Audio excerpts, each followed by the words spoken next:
So here is the thing, the making of nationalism in Europe, right? If you look at the map of mid 18th century Europe, you'll find that there were no nation states as we know them today. What we know today as Germany, Italy, Switzerland were divided into kingdoms, duchies, and cantons, whose ruler had their autonomous territories. Autonomous territories, in fact, these are the territories having sole body control, like the only one ruler is controlling this particular territories, right? Eastern and Central Europe were under aristocratic monarchies within the territories of which lived diverse people. So under monarchy there were diverse people living, like there was not a single identity people they used to live. It was mixed of the people, they used to live under one monarchy, under one ruler. They did not see themselves as sharing a collective identity or a common culture. Often they even spoke different languages and belonged to different ethnic groups. The Habsburg Empire that ruled over Austria-Hungary, for example, was a patchwork of many different regions and people. So it was a group of people having different cultures but coming under the same ruler. So it includes the Alpine regions, the Tyrol, Austria, and Sudetenland, as well as the Bohemia, where the aristocracy and predominantly German-speaking people were there. It also included the Italian-speaking province of Lombardy and Venetia. In Hungary, half of the population spoke Magyar well, while the other half spoke a variety of dialects. So the thing is that the meaning is that the idea is that the many people, right? Many people, they used to live under a single ruler, but the people used to have different dialects, different language, different culture. They were not having the single identity. So in this way, we can understand that the people, they wanted this to be changed because they wanted a single culture to believe in a particular place under a single political body. The aristocracy and the new middle class. Aristocracy and the new middle class, we all know the aristocracy, the rich peoples, and the new middle class. Socially and politically, a landed aristocracy was a dominant class on the continent. We all know they used to dominate the society. The aristocratic people and the new middle classes, they used to dominate the society. The members of this class were united by a common way of life that cut across regional divisions. They owned estates in a countryside and also townhouses. They spoke French for purposes of diplomacy and in high society. Their families were often connected by the ties of marriages. This powerful aristocracy was, however, numerically a small group. The majority of the population was made up of peasantry. To the west, the bulk of the land was formed by tenants and small owners, while in Eastern and Central Europe, the pattern of landholding was characterized by vast estates which were cultivated by serfs. So it shows the class system that was there in the society. It was multi-layered. The serfdom was there. The aristocracy people were there. The landlords were there. The feudal lords, we can say the feudal lords were also there, right? It is same as landlords. In Western and parts of Central Europe, the growth of industrial production and trade meant the growth of towns and emerged the commercial classes whose existence was based on production of the market. Industrialization began in England in the second half of the 18th century, but in France, the parts of the German estates, it occurred only during the 19th century. It was vague. New social group came into being, a working class population and middle classes made up of industrialists, businessmen, professionals in Central and Eastern Europe. These groups were smaller in number till late 19th century. It was among the educated liberal middle classes that ideas of national unity following the abolition of aristocratic privileges gained popularity. So they were the one who started thinking about the we can say abolition of aristocracy, aristocratic privileges, and again this type of thinking, like we should abolish the aristocratic privileges that has been given to the aristocratic people, right? It should be abolished. This kind of feeling gained popularity. What did liberal nationalism stands for? Now this word is not a new word for you. You have read before. The liberal nationalism, we can say the liberals, right? So there are some features of the liberals. Liberals means the one who's very lenient, right? Those who welcome the changes, right? So here it's written that the ideas of national unity in early 19th century Europe was closely allied to the ideology of liberalism. The term liberalism derived from the Latin word that is liber, meaning free, right? So the meaning of the word liber is free. Liberalism is the ideology that is based on freedom, right? For the new middle class, liberalism stood for freedom for the individual and equality for all before the law. So that was the thinking.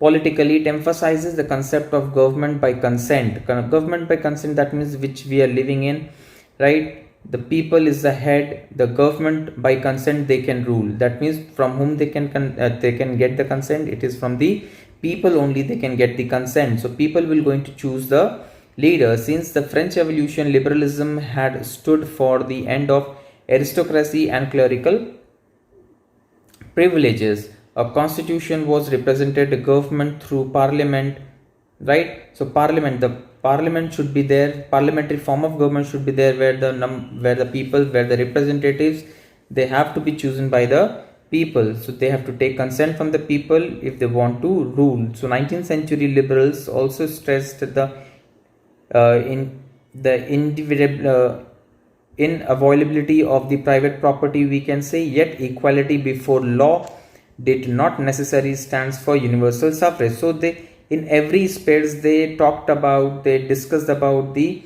equality, but in terms of universal suffrage they believed that the women should be separated from the suffrage. That means women should not be allowed to vote. You will recall that the revolutionary France, which marked the first political experiment in liberal democracy, the right to vote and to get elected was granted exclusively to property owning men. That means the right to vote was given to the one who owns the property. Men without property and all women were excluded from political rights. And what was that political rights? Right to vote. Only for a brief period under the Jacobin did all adult males enjoy suffrage. However, the Napoleonic Code went back to limited suffrage and reduced women to the status of a minor. So women was minor during Napoleon, subject to the authority of fathers and husbands.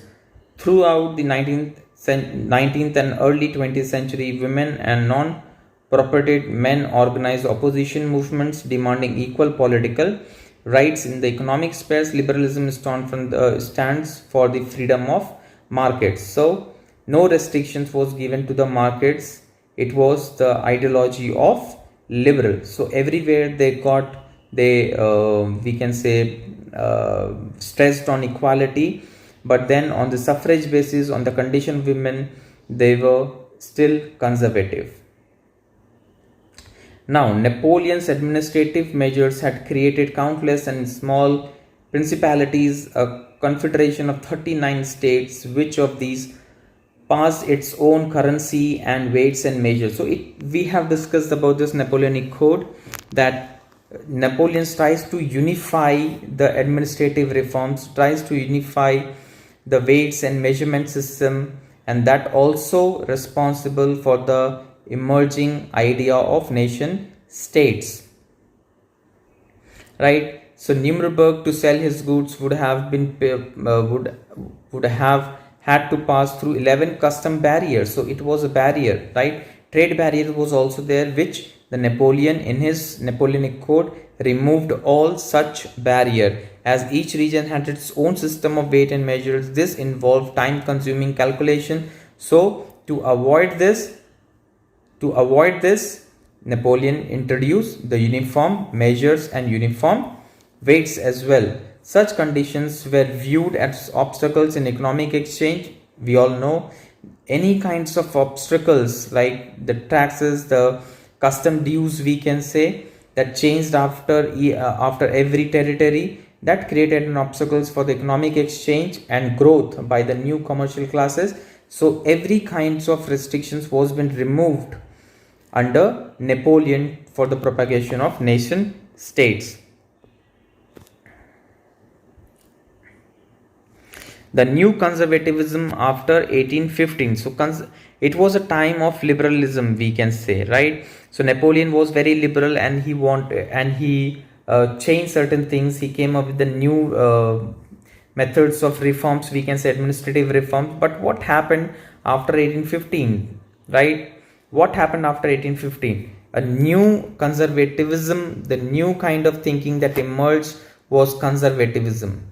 Now, what is conservatism? Conservatism is just the opposite of liberalism. Liberalism, we can say they wanted a government should govern by taking the consent from the people.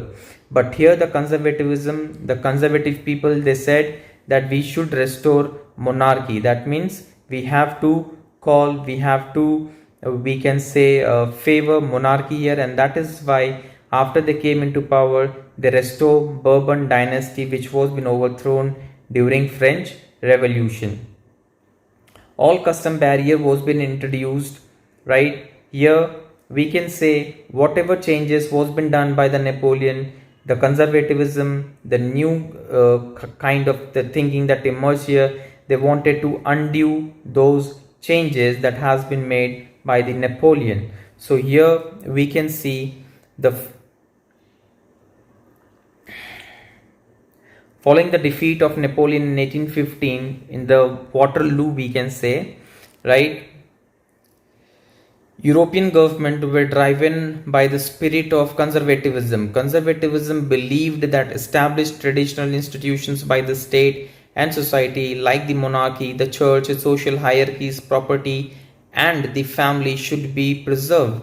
Most conservatism, however, did not propose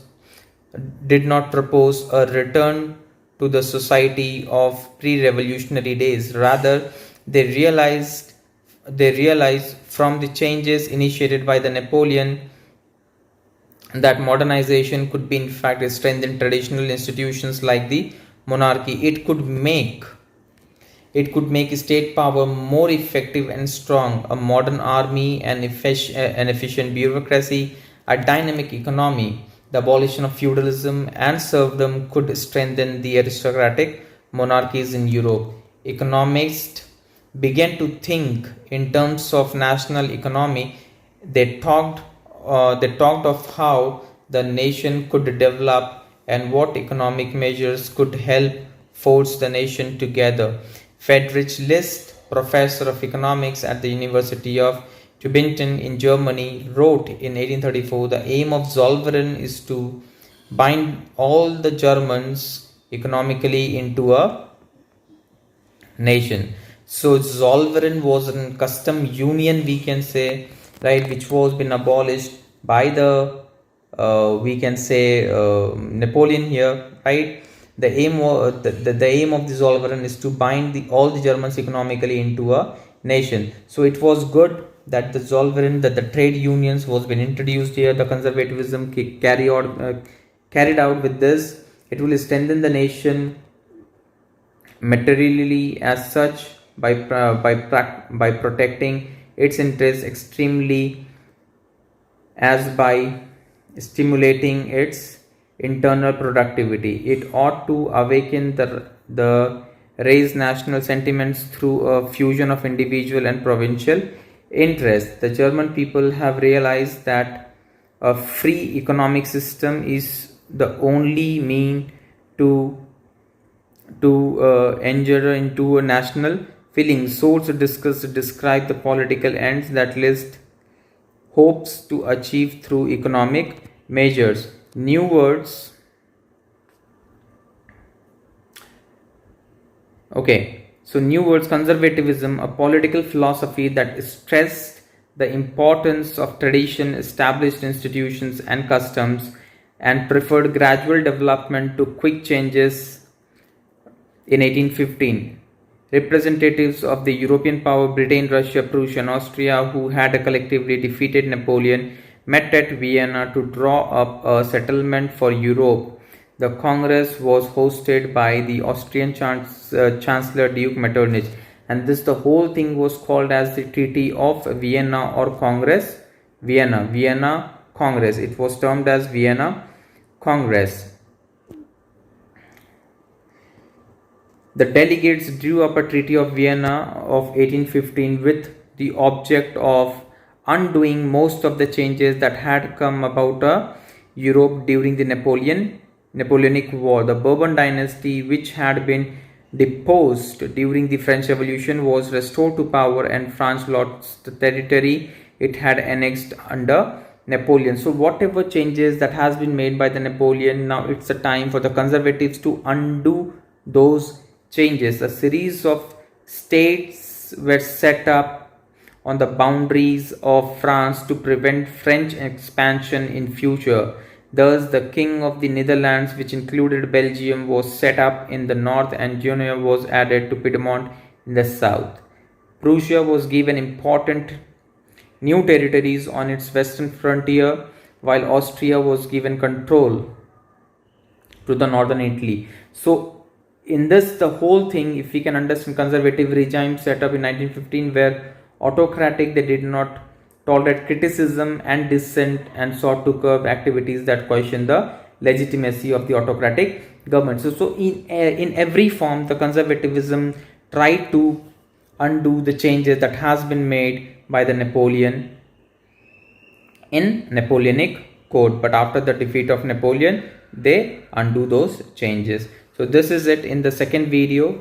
We'll see in the third video what will be there. Till then, thank you very much.